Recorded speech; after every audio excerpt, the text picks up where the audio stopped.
바로 다음 시청자님 만나볼게요. 안녕하세요. 네, 시청자님 안녕하세요. 안녕하세요. 네, 제 목소리 들리시죠? 네네. 네, 어떤 종목이 궁금하신가요? 티슈진 전망 좀 알고 싶어서요. 코오롱 티슈지 맞으시죠? 네네. 네, 매수는 얼마에 하셨고 비중 몇 퍼센트 두고 계신가요?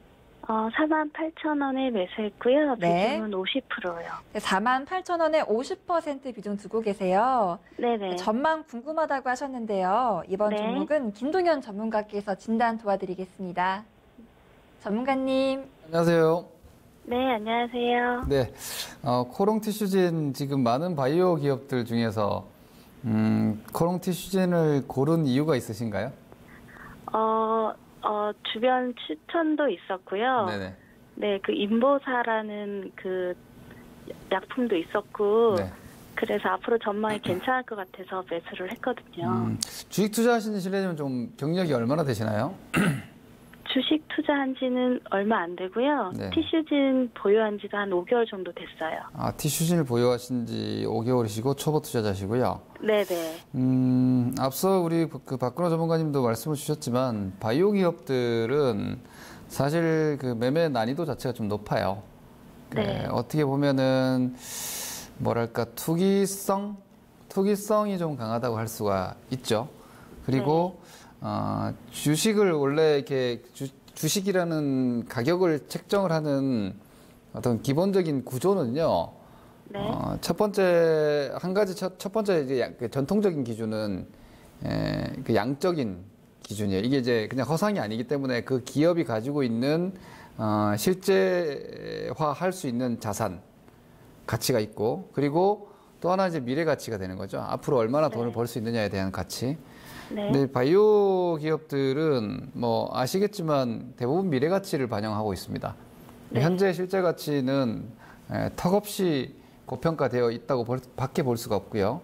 네. 그래서 지금 최근에 뭐 이 R&D, 즉 연구개발 비용 자체를 이것을 자산화하느냐 비용화하느냐 얘기가 나오는 것 또한 어떻게 보면 회계상의 그런 본질적인 이유인데, 네. 이 코롱 티슈진 같은 경우, 그러니까 모든 R&D, 즉 연구개발을 하고 있는 바이오 기업들이 마찬가지지만 이 코롱 티슈진 같은 경우는 인보사라는 아주 그 독립적인 타이틀을 가지고 있습니다. 국내에서는 이미 시판이 되고 있고 미국에서는 임상이 지금 시도를 하고 있는 상황, 3상을 지금 계속 추진하고 있는 상황이기 때문에 그 인보사가 이 티슈진의 시가총액 2조 8천억을 버텨내고 있는 겁니다.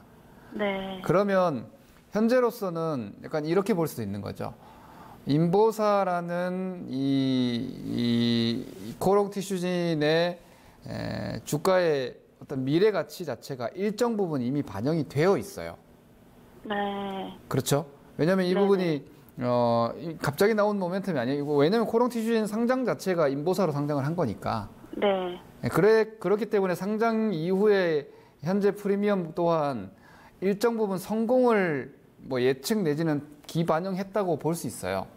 그래서 이게 좀 더 이제 구체적인 성과가 나올 때까지 주식이 계속 오른다고는 절대 보장을 할 수가 없는 겁니다. 네. 저는 사실 코롱 티슈진을 이렇게 생각을 해요.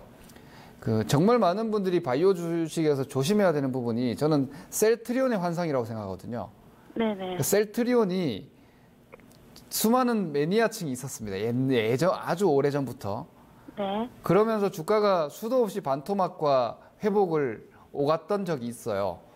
그런데 결국은 셀트리온은 그 큰 성과를 모두 실현해냈습니다. 네. 글로벌 기업들 중에서 이 정도의 성과를 낸 기업이 셀트리온밖에 없다 할 정도로, 그것이 우리나라 시장에서 바이오의 상징이 되었고, 정말 많은 종목이 우리도 할 수 있다 셀트리온, 거의 이런 분위기란 말이에요. 네. 그러면서 셀트리온의 이 바이오 시밀러처럼 수많은 어떤 바이오 치료제들 뭐 이런 것들이 앞으로 뭐 기술 수출이 되고 임상이 3상이 진행이 됐을 때 대규모 매출이 발생될 거다라는 꿈과 희망을 가지고 있는데, 네. 그것이 실제화된다고 해서 과연 얼마나 더 오를까에 대한 생각을 해봐야 된다는 거예요.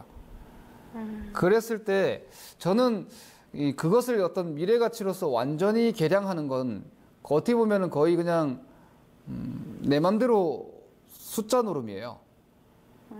그 지금 뭐 이런 바이오 종목들의 목표 가격이라든지 이런 것들은요, 정말 어떻게 보면은 거의 응원 수준입니다. 열심히 잘하면 이만큼 될 수 있다. 거의 이 수준의 레포트도 상당히 많거든요. 네. 그래서 이것을 정확하게 뭐 이렇게 계량화해서 어디까지 갈 수 있고 어디가 지지 라인이다 이렇게 언급을 하는 것 자체가 좀 어렵고요. 네. 저는 코롱티슈즈는 이렇게 생각합니다. 현재 코롱티슈즈는 인보사의 내용보다 더 중요한 것은요. 네. 상장한 지 지금 이제 6개월째 들어가지 않습니까? 네네. 코스닥 150에 들어갈 수 있는 기준이 됩니다. 아, 네. 현재 코롱티슈즈는 코스닥 150이 아닙니다. 네. 이것은 유동성에 있어서 상당한 핸디캡이 되는 거예요.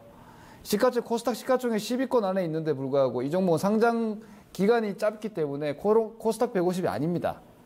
그런데 6월 달 혹은 올해 연말 다시 정리의 편출이 있을 때 코롱티슈진이 코스닥 150으로 들어갈 가능성은 꽤 높은 상황이라고 저는 보거든요. 시가총액 순이라든지 거래 대금을 봤을 때. 그렇다면 오히려 단기적인 수급적인 뭐 반등 정도는 6만 원까지 열어놓고 봐도 된다고 생각을 해요. 그래서 현재로서는 전략적으로 가시는 게 맞아요. 이 네. 인보사를 보고 종교적 믿음을 가지시면 안 된다는 거예요.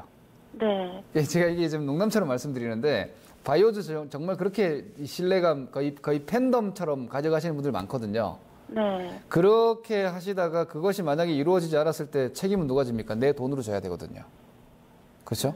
우리 네. 시청자님의 정말 소중히 근로소득을 통해서 모아놓은 잉여 자산을 그 믿음에 대한 실패의 책임을 돈으로 물어야 된단 말입니다. 네. 그래서 무조건적인 팬덤은 저는 좀 경계하자는 의견을 드리겠고요.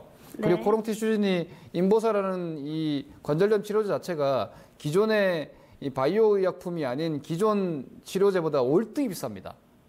아시겠지만. 네. 그러니까 이게 지금 뭐 800건이 뭐 치료가 시작됐다 이렇게 얘기가 나오고 있는데 제가 알고 있는 뭐 주변 이야기로는 과연 그만큼 확장성이 있을까에 대한 얘기도 이건 사견입니다만은 저는 네. 살짝 들기도 하거든요.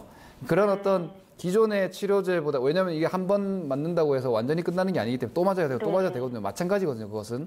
그래서 그런 가격적인 어떤 진입 장벽이라든지 이런 것들이 분명히 있기 때문에 네네. 무작정 어떤 바이오 관절염 치료제에 대한 환상으로 장기 투자하시기보다는요. 네네. 수급이 완전히 무너지고 이 주식의 버팀목이 빠져버리는 구간이 한 4만 5천 원대인 네. 것 같아요. 만약 4만 5천 원까지 좀 믿어서 기다려 보시고 4만 5천 원 이하라면은 좀 네. 의심을 가져야 한다. 아. 그것이 내 돈을 좀 지키는 방법이라고 저는 생각을 합니다. 네. 요 이하로는 네. 네네. 진짜 기도해야 돼요. 올라올 때까지. 그리고 어떻게 보면은 좀 더 구체적인 전략으로 간다면 네. 현재 매수가가 높지 않으니까 본전 정도의 정리를 했다가 네. 5만 원을 넘길 때 다시 5만 원, 그러니까 이 주식은 나는 이제 이런 기준을 잡는 거죠. 코롱티슈진이라는 종목을 5만 원 밑에서는 난 매매하지 않을 거야. 이게 세부 전술이거든요. 네네. 시장이 특히 바이오 같은 종목은 그래요. 사람들의 전망보다도 돈이 중요해요. 네. 돈이 주식을 올리는 건데 그 돈은 누가 움직이냐? 메이저 세력들이 움직이는 거거든요. 네네. 그 메이저 세력들이 최소한 티슈진, 코롱 티슈진의 시세를 어느 정도 형성하려는 조짐 정도라도 나오려면 5만 원대는 나가줘야 된다는 겁니다. 그래야 뭐 6만 원 가든 7만 원 가든 하는 거지 지금의 4만 원대는요. 네. 조짐이 없습니다.